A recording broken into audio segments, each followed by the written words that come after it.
They called him the richest man in the world, but he started with nothing. No connections, no wealthy parents, just a poor Scottish boy who worked 12-hour shifts for $1.20 a week. So, how did Andrew Carnegie go from that to becoming one of the richest men in history? More importantly, what did he know about wealth and success that you don't? Stick around because by the end of this video, you'll have the same blueprint Carnegie used to build an empire from scratch, and you can use it to transform your own life. Andrew Carnegie wasn't just rich, he was the embodiment of the American dream. Born in a tiny one-room house in Scotland, he moved to the US as a child when his family was struggling to survive. His father was a weaver, but when machines took over the industry, the family had no choice but to start over in America. And they were poor. They literally didn't have enough money for food. Now, most people in his position would have accepted their fate. They would have worked long hours, barely gotten by, and never expected life to get any better. But not Carnegie.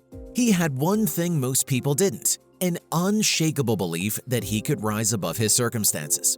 And that's the first lesson. Your current situation doesn't define your future. Your mindset does. Carnegie didn't see himself as a poor boy from Scotland. He saw himself as someone destined for more.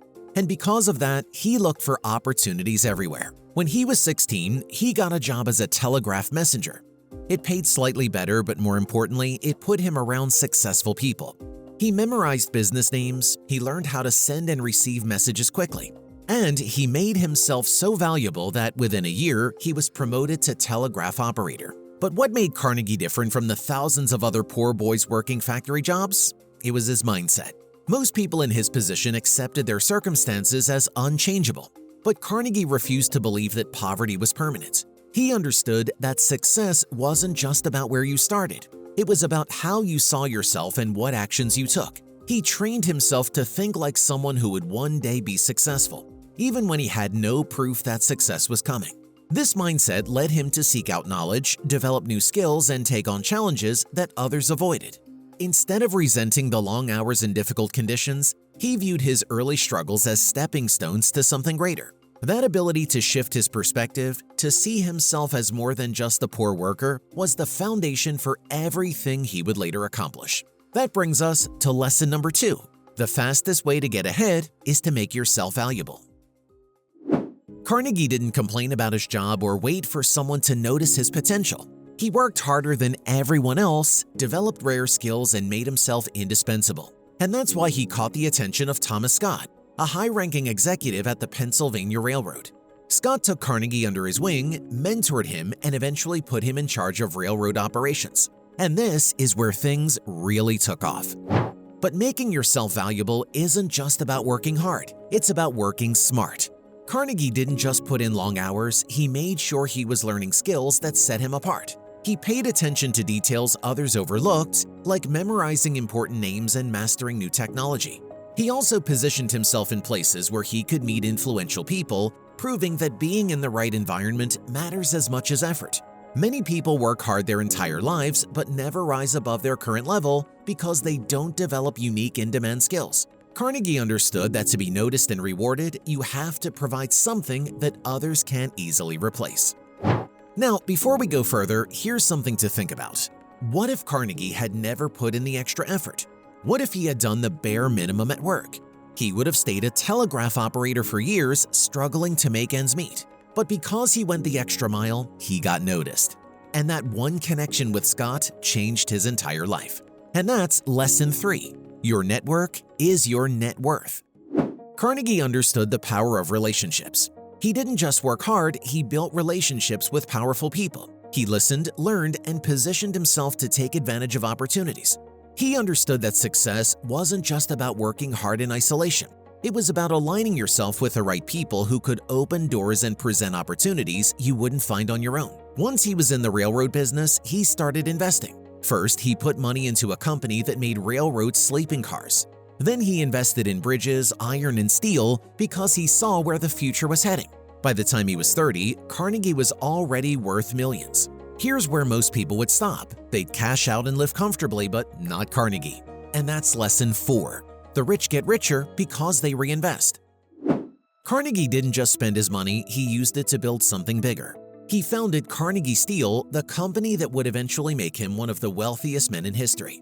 He took everything he learned from the railroad business and applied it to steel production. He figured out how to produce steel faster and cheaper than anyone else, and he dominated the industry.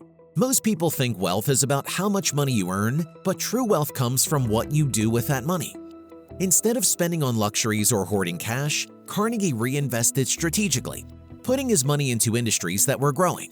He understood that money sitting in a bank account wouldn't multiply, it had to be put to work.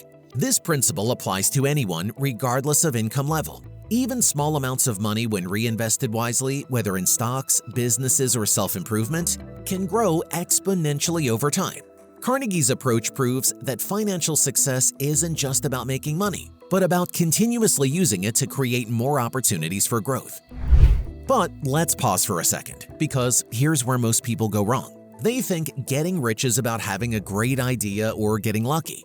But Carnegie's success wasn't about luck, it was about timing and execution. He saw that America was expanding. Railroads, bridges, skyscrapers, they all needed steel. So instead of chasing quick money, he positioned himself in the middle of a growing industry. And that's lesson 5. Find where the money is moving and get there first. Carnegie didn't just invest randomly, he studied trends and anticipated future demand. He understood that true wealth isn't created by following the crowd, but by getting ahead of it.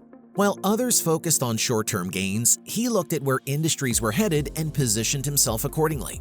This strategy is just as relevant today. The world's richest people, from tech entrepreneurs to real estate moguls, identify emerging markets and invest early, whether it's artificial intelligence, renewable energy, or new financial technologies. The key is spotting industries that are on the rise and securing a position before they explode in value.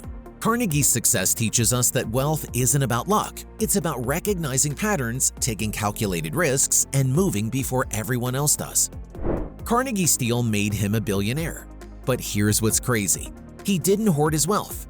In fact, he did something that shocked everyone. At the height of his success, he wrote an article called The Gospel of Wealth. And in it, he said something radical. The man who dies rich dies disgraced. That's because Carnegie believed money wasn't the goal, it was a tool to build, grow, and most importantly, give back. By the end of his life, he had given away 90% of his fortune. He built over 2,500 libraries, funded universities, and donated to countless causes. And that's lesson 6. True success isn't about how much you make, it's about what you do with it. Carnegie understood that wealth without purpose was meaningless. He believed that those who accumulated great fortunes have a responsibility to use their money for the greater good. His philosophy wasn't just about charity. It was about creating opportunities for others to succeed. The libraries he built gave millions access to knowledge, something he valued deeply as a self-educated man. His approach teaches us that true legacy isn't measured in dollars, but in the impact we leave behind. Whether it's through mentorship, philanthropy, or building something meaningful, the ultimate measure of success is how we use our resources to improve the world. But there's more. Carnegie also had a powerful philosophy on personal growth and success. He believed that reading and self-education were the keys to upward mobility. Despite having little formal education, he became one of the most well-read men of his time, constantly seeking knowledge. This is lesson 7. Never stop learning. Carnegie understood that knowledge was the ultimate tool for success, and he made lifelong learning a priority. He didn't rely on school alone. He actively sought out books, mentors, and new experiences to expand his understanding of the world. His dedication to learning is why he later funded thousands of public libraries, believing that access to knowledge could help others rise as he did. Today, this lesson is more relevant than ever. In a rapidly changing world, those who continuously learn and adapt will always have an advantage over those who remain stagnant.